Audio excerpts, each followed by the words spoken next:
Bonjour à tous. Dans ces vidéos, nous poursuivons la petite réflexion que nous avons commencée sur la vocation de la France, ou plutôt euh, essayer de répondre un tout petit peu à la question où va la France et l'Europe. Nous avons commencé dans les dernières vidéos à rappeler que ce processus qui a conduit à la situation actuelle, c'est-à-dire le déploiement d'un double extrémisme. D'un côté, l'extrémisme de l'islam religieux et politique, et de l'autre, l'extrémisme du paganisme d'apostasie, qui est aussi sous une autre forme religieuse et politique.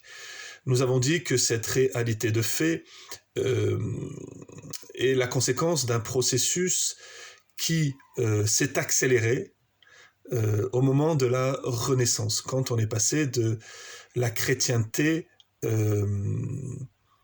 à autre chose que la chrétienté.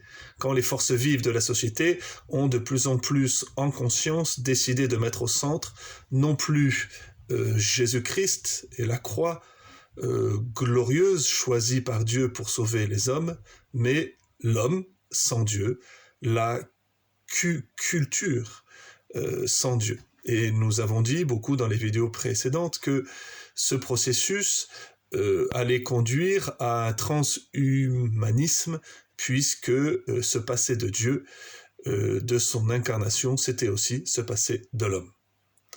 Ce n'est donc pas une société anthropocentrique qui se déploie sous nos yeux, mais une société où en son centre on met le culte en un être spirituel qui n'est ni Dieu ni l'homme, et il faudra évidemment lui donner un nom, même si la Bible lui en a déjà donné un, c'est le père du mensonge.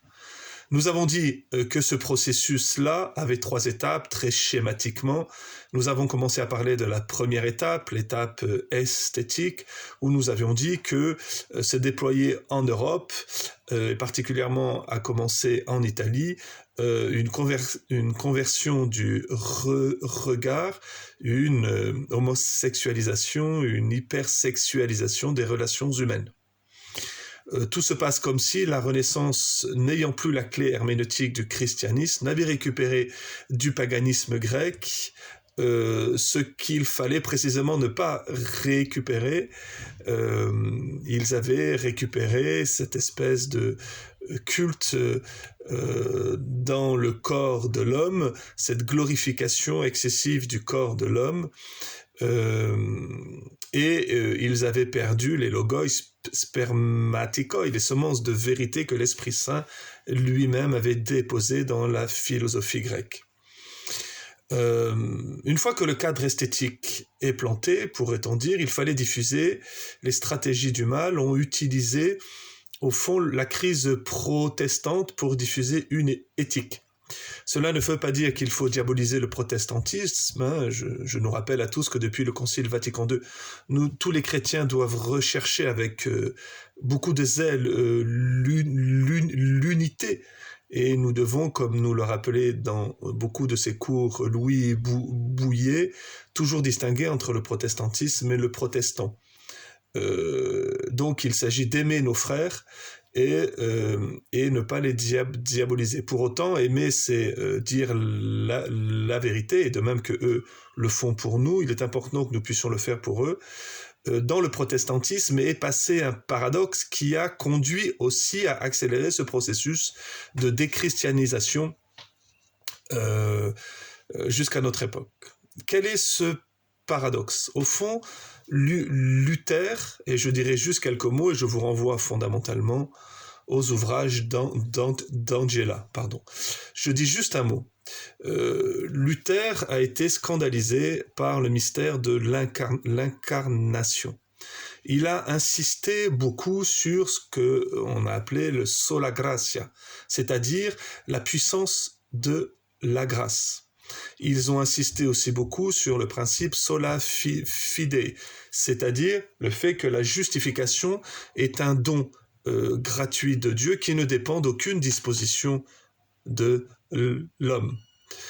Ils ont insisté aussi beaucoup sur sola scriptura, c'est-à-dire le fait que la Bible est la révélation définitive de Dieu, et qu'elle doit être actualisée par la prédication, mais dans ces trois principes-là, seulement la grâce, seulement la foi, seulement l'écriture, ce que l'on veut miner au fond, paradoxalement, c'est le fait que Dieu ait choisi le moyen de l'autorité, c'est-à-dire que Dieu ait choisi le moyen de l'incarnation, qu'il passe à travers certaines personnes, le charisme hiérarchique de l'Église, qu'il passe aussi à travers la tradition, c'est-à-dire le travail des pères, le travail des chrétiens eux-mêmes.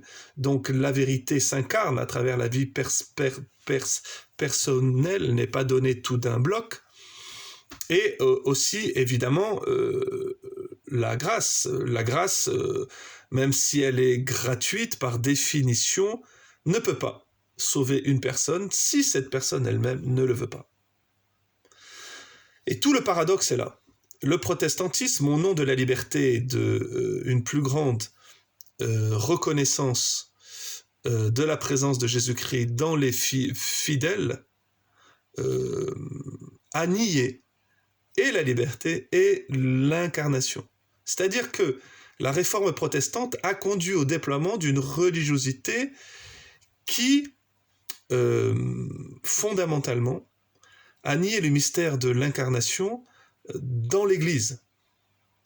Je reprends dans la vidéo qui suit parce que Angela va me gronder, je dépasse les 5 minutes.